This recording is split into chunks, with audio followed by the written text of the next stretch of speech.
Assalamu alaikum. Today we will start with chapter 7 about mechanical energy. Before we start, please prepare your stuff and follow these instructions.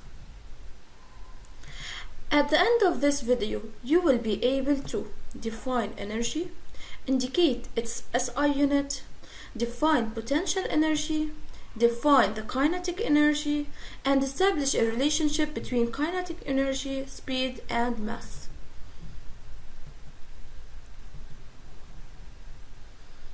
We know from chapter 7 that work is said to be done by a force when the point of application of the force is displaced.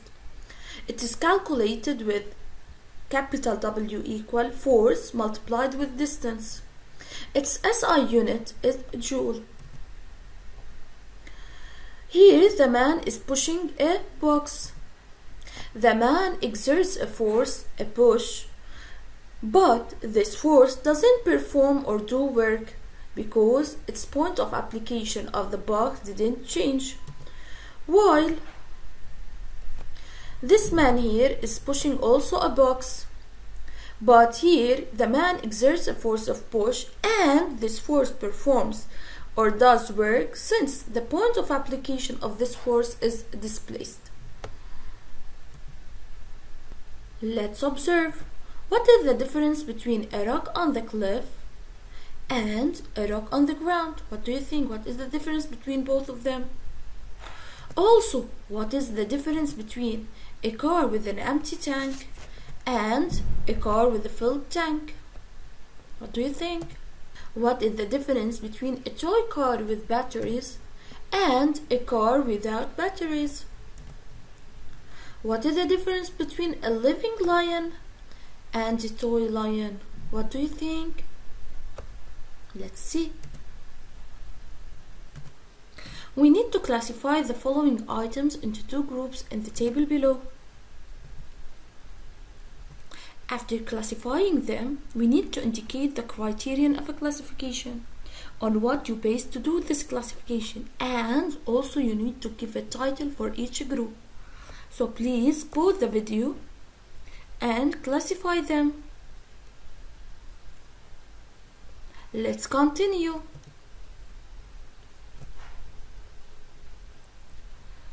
According to what did you classify these items? We classified them according to the ability to do work. In group 1 we have a rock on the edge of a cliff, a car with a filled tank, a toy car with batteries, and a living lion. All the items in group 1 are able to do work, while the others in group 2 don't have the ability to do work. Knowing that the items of group 1 have energy, while the items of group 2 do not have energy. Define energy. What do you think energy means when this group have energy while this group doesn't have energy? Energy is the ability to do work. Let's see this video. Let's learn about work. When you use force to move things, you do work. Pushing a chair is easy, but pushing a bookshelf is tough. You have to use more force to move the bookshelf. So you do more work in moving the bookshelf than moving the chair. Oh man, you look tired. Your ability to work is reduced. This ability to do some work is known as energy. We need energy to push or pull a cart or to play or run. See that car? It needs energy to move. Even cooking food requires energy. Now observe with me case 1. We have a moving car. Is the car doing any work? No. Is the car able to do work? What do you think? Let's see. Here the car pushed a box. So it have the ability to do work since it's able to move a box. Does the car possesses energy? For sure. What does we call such type of energy? What do you think? Any moving object possesses a type of energy called kinetic energy. Now let's see case 2. A car at rest with a filled tank. Case 3, we have a car at rest with an empty tank. Are the cars doing any work? No. Is any of them able to do work? What do you think? Yes, for sure. Which one? The car in case 2. How do we know?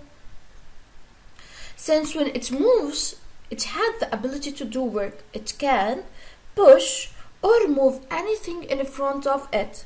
So it has the ability to do work. In other words, it possesses energy. Does the car in case 2 possesses kinetic energy? No. Why? Because it's not moving.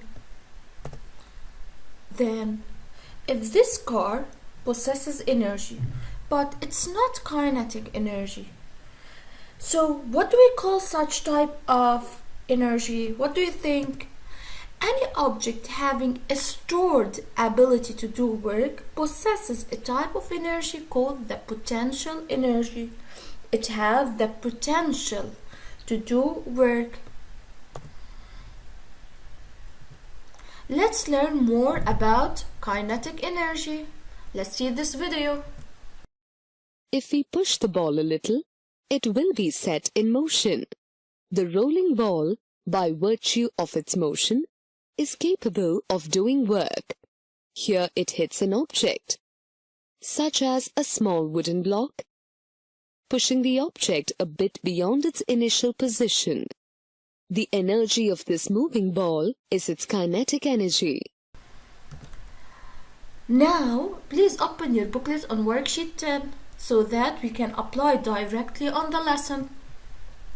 Observe the figures below and then answer the following questions. We have in figure 1, a hammer is put on the nail, while in figure 2 we have the hammer is moving with the given speed. Let's read number 1. In which figure 1 or 2 is the hammer doing work? Justify your answer. What do you think? Is it in figure 1 where we put the hammer on the nail only, or in figure 2 where we have a moving hammer? Of course in figure 2. Why? Because the point of application of the force exerted by the hammer on the nail is displaced. The nail is driven in the wood.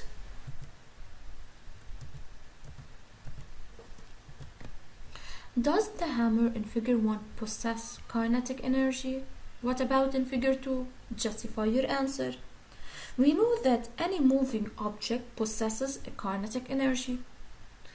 In figure 1, the hammer is put on the nail, so it's not moving. It doesn't possess kinetic energy. While in figure 2, the hammer is moving, so it possesses kinetic energy.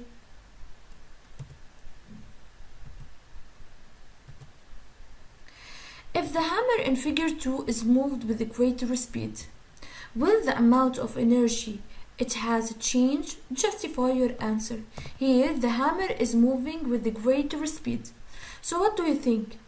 Will the amount of energy change? For sure. Why?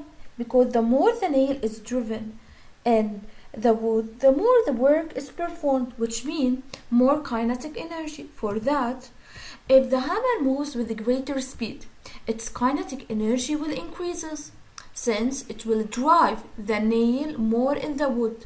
The work done is greater.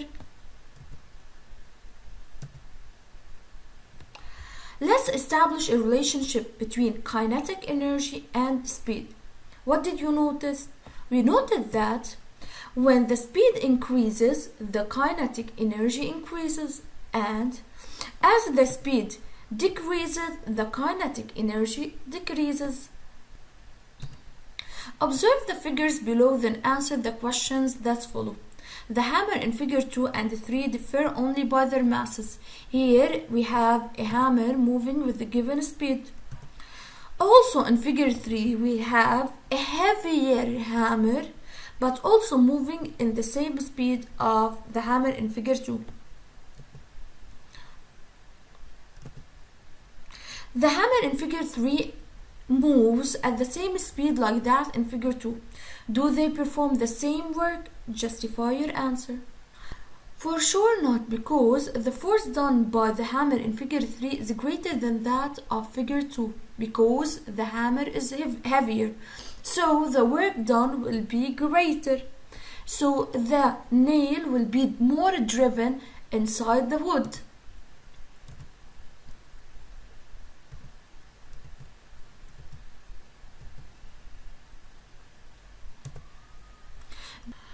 Do they possess the same kinetic energy? Explain. For sure not, because the hammer in figure 3 is doing more work, so it possesses more kinetic energy, which means that the nail is more driven in the wood in figure 3. What is the factor affecting the kinetic energy in this case? What do you think? We said earlier that we have here a heavier hammer. So here we are talking about the mass of the hammer. So the second factor affecting the kinetic energy is the mass. Indicate the two factors on which the kinetic energy depends. We said that the kinetic energy depends first on speed and second on the mass of the moving object.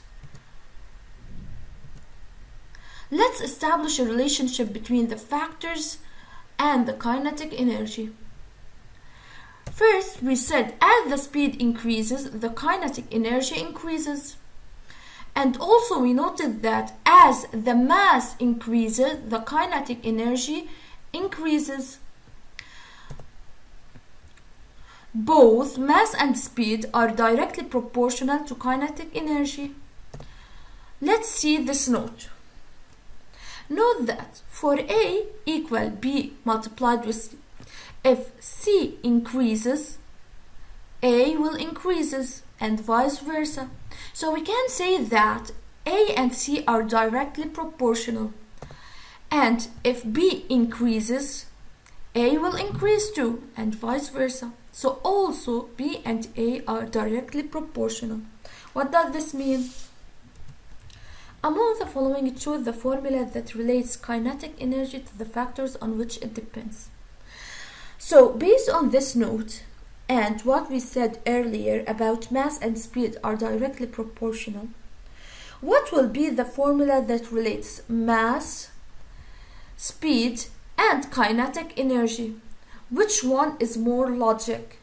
For sure, it's the one that is close to A equal B multiplied with C, which means it's C. Kinetic energy equal half multiplied with mass multiplied with speed to the power 2. Note, the kinetic energy is determined with respect to a reference. The SI unit of energy is a joule. A commonly used unit is the calorie, where 1 calorie equals 4.18 joule. Kinetic energy equal half mass multiplied with speed to the power 2. The mass should be in kilogram. The speed should be in meter per second. And kinetic energy will be equal to joule. We have here the pyramid of kinetic energy. From this pyramid, we can calculate any factor if we have two of them. So, kinetic energy equal half mass multiplied with the speed to the power 2. We have mass equal 2 multiplied with kinetic energy over speed to the power 2. Let's apply. We have a bicycle rider of mass 75 kg is moving at a speed of 5 meters per second. Does he possess kinetic energy? Justify. For sure he possesses kinetic energy since he is moving. Let's calculate its kinetic energy, starting with the formula. Kinetic energy equal half mass multiplied with the speed to the power 2. Here we have half multiplied with 75 kilograms multiplied with 5 to the power 2. It will be equal 937.5 joules. Don't forget the unit. Let's sum up. Energy is the ability to do work. An object having a stored ability to do work possesses a type of energy called potential energy. For example, we have a car with a filled tank, a toy car with batteries, and a rock on the edge of a cliff. All of them, they are able to do work, so they have stored potential energy. An object that is moving possesses a type of energy called the kinetic energy. Like here, the bicycle rider possesses a kinetic energy since he is moving. The two factors on which the kinetic energy depends are the mass and the speed. As the speed increases, the kinetic energy increases, and also as the mass increases, the kinetic energy increases. Kinetic energy equal to half mass multiplied with speed to the power 2. Note that the mass should be in kilogram and the speed should be in meter per second. The SI unit of kinetic energy is the joule. Please study the summary, the application exercise, and worksheet 10. Thank you. Stay safe.